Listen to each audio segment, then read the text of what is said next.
Hi everyone, in this short but very important video, I want to drive your attention towards something very important. I think a lot of people are neglecting or ignoring this part. Today, a lot of people are focused on job security. So we all are worried about our jobs. We are always thinking, oh, is my job secure? Will I face any layoffs, etc.? So we are always thinking about job security. While actually we should be thinking about how to stay relevant in the next few years. So we need to move or shift our thinking from job security to how to stay relevant. Let me give you some examples. Few years ago, when you visited a bank branch to either deposit cash or withdraw cash, you used to interact with a human. There were a lot of windows where tellers or cashiers used to sit and you used to interact with them, deposit cash and withdraw cash. Over the years, ATM machines came and then came the internet banking, because of which a lot of manual work got reduced. And I'm pretty sure that a lot of cashier roles or teller roles also got reduced because the traffic moved from bank branches to online. And what we need to understand is in this process, a lot of new jobs got created.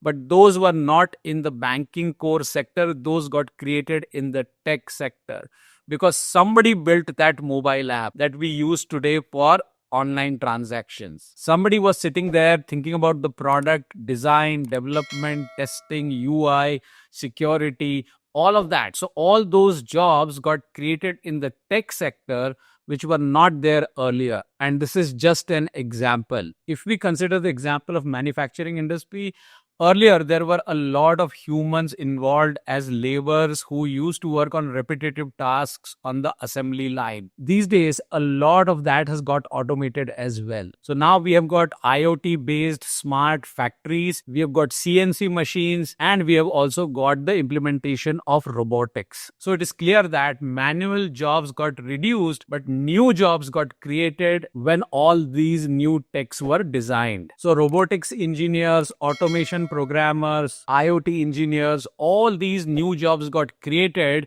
in this process. So this is again an example which makes us think about how to stay relevant. So the point I'm trying to make by these examples is whenever you use a new tech or a new app, you need to think that somebody first thought of this product. Right. So there has been some thinking and research going behind this. Then somebody did some market analysis. Then somebody created a design or a prototype. Then they got funding. Then it got approved. Then they created a product. Then they tested the product and then it went live in the production environment. So whenever there is a new AI tool, whenever there is a new tech coming in the market and it is getting a lot of attention, we have to also think about the work which is getting done behind it to make it happen.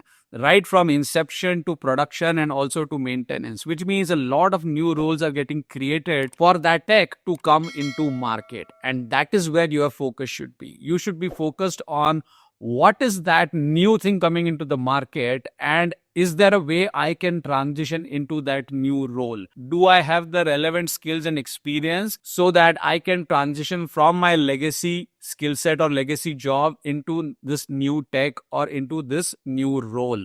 That is how you need to think. That is called relevance thinking. So rather than getting scared of your current role getting out of demand, we should focus on thinking what is that new role which is going to be in demand in future, and is there a way I can transition into that role? So that is why I keep saying that treat AI tools or treat the new tech as your friend. Figure out what is relevant in your industry. In all industries, there is a disruption happening because of automation and AI tools. Wherever you are working, you need to think about, okay, how can I make this particular tool a part of my job, or how do I transition from doing this manual work into a team which is actually building this product? All right. Is there a way my current skill set or my experience relevant for this team? How can I transition from being into a manually intensive role to getting into a job which will be more futuristic and relevant? Because whenever a new tech or a new app or a new product comes, you know that there are product managers, business analysts, architects, developers, testers, support analysts, maintenance people. All of them are involved in making it successful. So that is why your focus should shift from worrying about your current job to thinking about how can I get into a role which is more relevant for the future. I hope you resonate with this. Let me know what you think about it in comments. If you are new to the channel, please subscribe. And if you like the video, hit the like and the hype button. I'll see you in another video soon. Take care and bye for now.